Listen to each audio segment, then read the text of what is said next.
সরকারি খাতে যে ব্যয় সংকোচনের কথা বলা হচ্ছে ভালো, তো এটা তো আলোচনার বিষয় না, এটা তো সরকারি সিদ্ধান্তের ব্যাপার। সরকার একটা সিদ্ধান্ত নেবে যে আমি এই খাতে ব্যয় সংকোচন করব, এবং সরকারি কর্মকর্তা যারা আছেন, যারা এর সঙ্গে জড়িত আছেন, এরা সবাই তো সরকারের অধীনে। এখানে তো আহ্বানের কোনো নাই, চান্স নাই। এখানে অর্ডারের ব্যাপার, ওনার সিদ্ধান্ত সবাই বাস্তবায়ন করবে। যারা বাস্তবায়ন না করবে তাদের ব্যাপারে সরকার কোনো ব্যবস্থা নিতে পারবে? অতীতে কখনো নিয়েছিল? দেখি নাই তো, কখনো অতীতে নিয়েছিল? ভাই ব্যাংক লুট হয়ে যাচ্ছে, ধরেন একটা ব্যাংক লুট, মানে একটা প্রজেক্ট, একটা প্রকল্প যখন নেওয়া হয় ওখানে যে অপচয়, এই ব্যয় সংকোচনে গাড়ির তেল কমাও, এসির কমাও, এই সরকারি অফিসে এগুলো কমে কি হবে? কত টাকা বাঁচবে? এগুলো তো হলো ছোটোখাটো জিনিস। শুনেন, আমি একটা কথা বলি আপনাকে ভাই, গ্রামে একটা প্রবাদ আছে বুঝছেন, এ থুতু খেয়ে কখনো পিপাসা মিটে না, মিটে না পিপাসা। আপনি কি একবার ভেবেছেন আমাদের দেশে মূল্যস্ফীতি কোথায় যে দাঁড়াইছে? 100 টাকার দাম আজকে থেকে 3 বছর আগে 100 টাকার দাম এখন কয় টাকা হয়েছে? কখনো কি হিসাব করে দেখছেন? ইনকাম বাড়ছে কার? কার ইনকাম বাড়ছে? সরকারকে দেখতে হবে ওইগুলো। ওই সরকারি অফিসে 25 ডিগ্রির উপরে আপনি দিবেন না এসি, কি ব্যয় কমবে রে ভাই? এতে তারপর তো একটা পদক্ষেপ নিতে তো হবে। পদক্ষেপ তো বুঝলাম ভাই, আপনার তো ওদিকে দেশ চলে যাচ্ছে। না, বালতির তলা ফাটা, আপনি বলতেছেন বালতির উপর দিয়ে যেন 2-3 ফোঁটা পানি বাইরে না পড়ে। আগে তলা ঠিক করেন রে ভাই, আপনি কি ব্যয় কমেছেন? না, আমরা তো আসলে যে সরকারি ক্রয়ে অতি মূল্যায়ন যেন না হয়, অপ্রয়োজনীয় কেনাকাটা যেন না হয়, কমিশন সংস্কৃতির যে একটা বিশাল বড় সংস্কৃতি দীর্ঘদিন ধরে আমরা, এগুলো তো অর্ডারের ব্যাপার, এগুলো তো আমার আপনার আলোচনার ব্যাপার না। তো সরকার অর্ডার দিবে, বাস্তবায়ন হবে, কারণ তারা তো সবাই সরকারের কর্মচারী, তারা বাস্তবায়ন করতে পারে।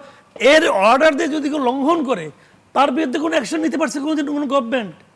কোনো গভর্নমেন্ট নিতে পারছে? এটা তো নিতে পারে নাই। থাইল্যান্ড পাঠাই দেবো ইংরেজি শেখার জন্য, সেগুলো তো বন্ধ করা বন্ধ করে, মানে এগুলো ফানি ব্যাপার। শুনেন, আমি বলি আপনাকে, এগুলো অনেক সময় প্রাইম মিনিস্টার এগুলো করেন। কি কারণে করেন? একটা এক্সাম্পল ক্রিয়েট করতে চান। সেই এক্সাম্পল যখন ক্রিয়েট করে, এক্সাম্পলটা তো ফলো করে ব্যাপার আছে। তার এক্সাম্পল কেউ ফলো করে? সরি টু সে, আমি আমাদের প্রাইম মিনিস্টারের কথা বলতেছি। দেখেন, উনি দায়িত্ব নেওয়ার পরেই বললেন যে উনি সরকারি গাড়ি নেবেন না, ড্রাইভার নেবেন না, তেল নেবেন না। ভাই দিনে 18 লিটার তেল বোধ সম্ভবত, আমি যতটুকু জানি। তা 18 লিটার তেল, একটা গাড়ি, একটা ড্রাইভার, কয় টাকা পাচ্ছি? এর মাধ্যমে কি দেশের অর্থনীতি চেঞ্জ হয়ে যাবে?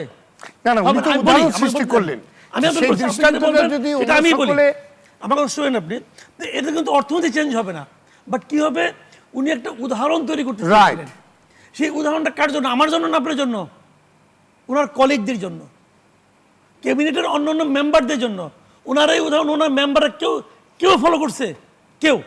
একমাত্র আমিনুর রশিদ কি একজন আছে, যে কুমিল্লার কৃষিমন্ত্রী, উনি ফলো করছেন। আর একটা মন্ত্রী ফলো করে নাই। আপনি হলফনামা খুলে দেখেন, তাবৎ মন্ত্রিসভার মধ্যে ইনকামের দিক দিয়ে সবচেয়ে কম হলো তারেক রহমানের। ওনার মান্থলি ইনকাম 56,000 টাকার মতো, আমি চেক করে দেখছি। এবং প্রত্যেকটা মন্ত্রীর নিজস্ব গাড়ি আছে, একাধিক গাড়ি আছে। তো তার সরকারি গাড়ি নেওয়া লাগে কেন?